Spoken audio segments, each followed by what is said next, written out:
일요 서울TV 시청자 여러분 안녕하세요. 내년 국회의원 선거 관악갑 출마 예정인 더불어민주당 대협력위 부위원장 박민규입니다. 16대 17대 국회 김근태 의원실에서 근무했었고요. 보건복지부 서울시청을 거쳐서 서울시립대 겸임교수와 서울대학교 연구교수로 근무했습니다. 네, 관악갑 지역은 민주당 우세 지역입니다. 당원의 수도 많고 수준도 매우 높습니다. 4년 전에 16년 동안 지역위원장을 맡았던 유기용 선배와의 경선은 쉽지 않았습니다. 하지만 관악구의 민주당 변화를 바라는 많은 분들이 예상보다 많은 지지를 보내주셔서 아까운 최소 1% 격차로 낙천했다고 생각합니다. 내년 총선은 윤석열 정부를 평가하는 중요한 선거입니다. 더불어민주당은 정부와 여당의 독선과 오만을 막아야 할 무거운 책임이 있다고 생각합니다. 민주당의 중심인 서울 관악구에서부터 혁신과 변화의 바람을 일으키고 반드시 총선에서 민주당이 승리할 수 있도록 노력하고자 합니다. 더불어민주당에도 비전과 실력을 갖춘 새로운 인물이 많다는 사실을 알리고 싶어서 출마하게 됐는데요. 특히 제가 활동하고 있는 관악구는 민주당의 활력과 동력이 떨어지고 있다는 평가가 지배적인 것 같습니다. 관악구 현안에 대해서도 시민들의 의견이 반영되지 않는다는 불만도 높아지더라고요. 그래서 이제는 관악 민주당의 세대 교체를 통해서 변화를 만들어야 할 때다. 그렇게 생각해서 총선 출마를 결심하게 됐습니다. 관악구는 대지가 별로 없습니다. 그래서 문화복지시설이라든지 연구공간이라든지 좋은 기업 유치할 수 있는 사무공간, 대형병원 이런 것들을 위치시킬 땅이 부족합니다. 그래서 도시계획을 좀 바꿀 필요가 있거든요. 도시계획 권한을 갖고 있는 서울시장과 협의해서 자연녹지 일부를 적극적으로 개발할 필요가 있다고 생각합니다. 또한 경제 활성화도 중요한데요. 서울대학교와 연계된 기술 기반 고부가 가치 기업들을 많이 유치하고 지난번 총선 제 예비 후보 공약으로 내세웠었던 서울대학교 병원 유치를 통해서 기술 기반 바이오 기업도 육성하고 좋은 일자리를 만들어주면 주변 상권도 좋아질 거라고 보고 있습니다. 또한 시민의 삶의 만족도를 좀 높여야 되는데요. 보행자 안전을 포함해서 생활안전 시설들 좀 확충할 필요가 있고요. 또한 서울 둘레길과 연계된 관악산 산책로도 정비하고 또 스토리가 있는 휴식 공간도 곳곳에 만들어서 주민들이 삶의 질을 높일 수 있도록 정책적으로 뒷받침해야 된다고 생각합니다. 결국 제가 이러한 정책들을 추진하고자 하는 이유에는 관악구가 인근 지역인 동작과 구로 금천보다도 뒤떨어진다는 불만이 있으시거든요. 관악구민들의 자부심을 높여서 결국 관악구라는 도시 브랜드를 높여야 되겠다 이렇게 생각하고 있습니다. 상임위 부분은 도시계획 부분에 있어서는 행정안전위를 통해서 서울시와 협의를 해야 될 것 같고요. 그다음에 국토교통위도 가능하지만 우선적으로 가고 싶은 곳은 기획재정위입니다. 대한민국의 지속 가능성을 위해서 앞으로 세금은 덜 거칠 거고 쓸 돈은 많이 필요하거든요. 그래서 대한민국 정부의 살림살이를 지속 가능성을 갖추고 또 필요한 곳에 잘 쓰일 수 있도록 제도를 개선하기 위해서는 기획재정위에 참여하고 싶고요. 현역 국회의원과 지역위원장은 현수막을 게재할 수가 있습니다. 하지만 일반 정치 도전자는 현재 현수막을 게재할 수 없기 때문에 홍보에서도 매우 부족하고요. 현역 의원과 지역위원장은 시구원들과 함께 일을 나눠서 할 수 있음에도 불구하고 도전자는 외롭게 혼자 경쟁해야 될 구조입니다. 그래서 정치 신인은 현역 의원과 지역위원장에 비해서 매우 불리한 환경이기 때문에 이를 위한 제도적 뒷받침으로서 국회의원을 출마하고자 하는 자는 선관위에 등록하고 정치자금을 합법적으로 자유롭게 모집하고 대신 집행은 매우 엄정하게 책임지는 집행을 하도록 제도를 개선해야지만 정치 신인도 다양한 분들의 지원과 뒷받침을 받을 수 있어서 기울어진 운동장을 좀 더 공정한 경쟁으로 바꿀 수 있지 않을까 그렇게 생각하고 있습니다.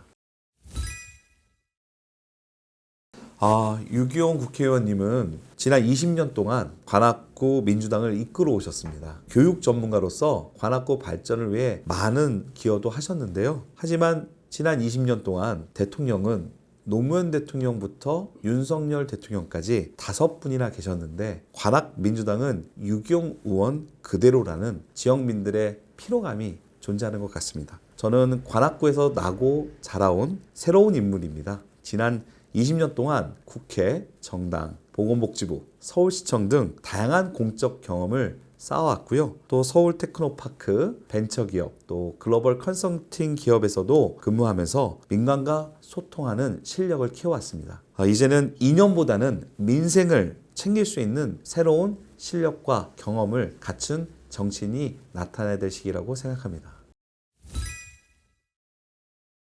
한마디로 요약하면 기회를 놓쳤다, 타이밍이 늦었다, 이렇게 말할 수 있을 것 같은데요. 윤석열 정부는 한마디로 지난 2년여 가까이 무책임한 변명만 반복하면서 중요한 시기를 놓쳤다고 봅니다. 코로나나 미중 갈등으로 인한 경제 침체가 지속되고 확대되고 있음에도 불구하고 윤 정부는 정치적 이익만을 고려하여 전 정부 탓만 계속하다 보니 반드시 집행해야 할 정책의 시기를 계속 차일피일 미루고만 있습니다. 매우 큰 위기가 다가오는 것에 대한 책임 있는 정부의 역할은 아니라고 봅니다. 다행스러운 거는 최근 윤석열 대통령의 민생 행보가 좀 확대되고 있더라고요. 하지만 대통령의 말보다는 현장에서 체감할 수 있는 보다 현실적이고 효과적인 정책이 하루속히 집행되어야 된다고 봅니다. 대한민국의 지속 가능성을 위협하는 요인 중에 가장 큰 요인이 바로 소득 격차입니다. 지방 소멸, 저출생, 사회 갈등이 확대되는 배경에는 이러한 자산 불평등을 포함한 소득 격차가 원인이라고 생각합니다. 이재명 대표의 기본소득 정책은 이러한 문제를 근본적으로 해결하기 위한 정책이었다고 생각합니다. 기본소득을 반대하고 우려하는 분들은 재원 조달이 불가능하고 그다음에 재정의 효율적 집행이 아니라는 걱정을 하시는 것 같아요. 하지만 이재명 대표가 주장하는 기본소득은 토지와 자산이 집중된 부유층에 조금 더 많은 세금을 거두고 또한 그러한 거둬들인 재원을 가지고 서민은 물론 중산층까지 그 혜택이 골고루 돌아가도록 설계된 제도입니다. 이러한 제도의 목표의 달성이 쉽지는 않겠지만 기본소득을 위한 증세 또한 기본소득을 받는 분들의 대상자와 소득의 규모에 대해서는 반드시 사회적 합의를 전제로 한 논의가 선행되어야 된다고 생각합니다. 그래서 다음번 국회에서는 소득 격차를 줄이고 저출생과 지역 소멸, 그다음에 사회 갈등을 줄이기 위한 자산 불평등을 극복하고 골고루 잘 살 수 있는 기본소득과 같은 경제 정책이 많이 제안되고 토론되었으면 하는 바람입니다. 포퓰리즘의 부정적 의미라는 것은 표를 얻기 위해서 지키지 못할 약속을 남발한다는 뜻일 것 같은데요. 이재명 대표의 기본소득은 실현하기 위한 전제들이 많은 필요하기 때문에 사회적 합의와 여러 가지 노동이 필요하기 때문에 그런 오해를 받는 것 같습니다. 하지만 제가 이재명 대표 가까이서 바라본 기본소득 정책은 사회 갈등을 줄이기 위한 근본적 해결책으로서 조금 더 자산과 토지가 집중된 부유층에게 좀 더 사회 책임을 강화시키면서 중산층에게도 그 혜택이 돌아가는 매우 의미 있는 정책이었거든요. 그래서 실현 가능할 가능성이 있기 때문에 실현 가능하기 때문에 포퓰리즘 정책은 아니라고 생각합니다. 국회의원 3선을 했다고 출마를 제안하는 거는 좀 과하다고 봅니다. 3선을 이상 분들의 동일 지역구 출마를 막기보다는 도리어 새로운 정치인들을 좀 자유롭게 경쟁하기 위한 제도 개선이 필요하다고 봅니다. 지난번 김은겸 혁신위가 제안했던 것처럼 현역 의원에 대한 평가, 지금은 하위 20% 국회의원에 대한 경선 20% 감점을 우리 민주당을 채택하고 있는데요. 좀 더 그 하위 평가의 범위와 감점 범위를 좀 확대할 필요가 있다고 봅니다. 제가 4년 전 경선에서 신인 가산점을 받고 1% 차이로 떨어졌는데요. 이번에는 신인이 아니기 때문에 가산점이 없습니다. 현역 국회의원과 신인 도전자는 그 경쟁이 공평하지 않습니다. 모든 것이 지역위원장과 국회의원께 우월한 사항입니다. 그래서 현역 의원에 대한 평가를 좀 강화해서 정치 신인들에게 국회 진출의 기회를 넓혀야 된다라고 생각합니다.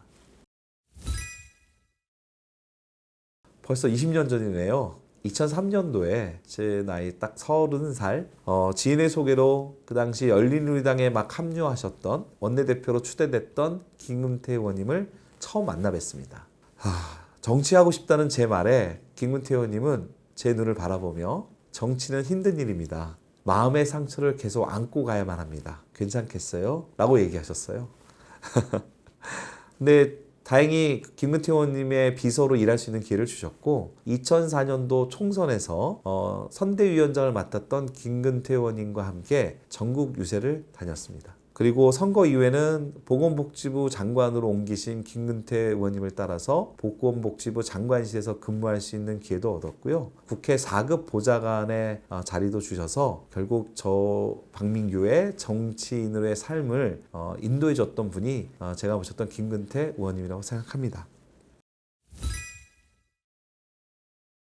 김근태 의원님은 항상 주변 정치 동지들에게 국민의 뜻은 항상 옳다 이런 말씀을 자주 하셨어요. 낮은 자세로 국민들과 소통하셨던 정치인이었다고 기억합니다. 또한 원칙을 지키기 위해서는 불이익과 비난도 감내하셨고요. 또 민생을 챙기기 위해서는 연구와 타협도 마다하지 않으셨습니다. 김근태 의원님이 하셨던 말씀 중에서 기억나는 몇 마디 말씀을 소개해드리면 평화가 밥이다 라고 말씀도 하셨고요. 희망은 힘이 세다. 절망보다는 희망을 갖고 정치에 도전하자 이런 말씀도 하셨고 재민지산을 가장 강조하셨어요. 민생, 국민의 삶을 챙기는 것이 정치의 근본이다. 그런 말씀들을 항상 저도 지금 되뇌이고 있고요. 이러한 말씀들을 통해서 배운 정치 반드시 저 박민규가 관악에서 김근태 의원님의 따뜻한 이러한 정치를 이어가고 싶습니다.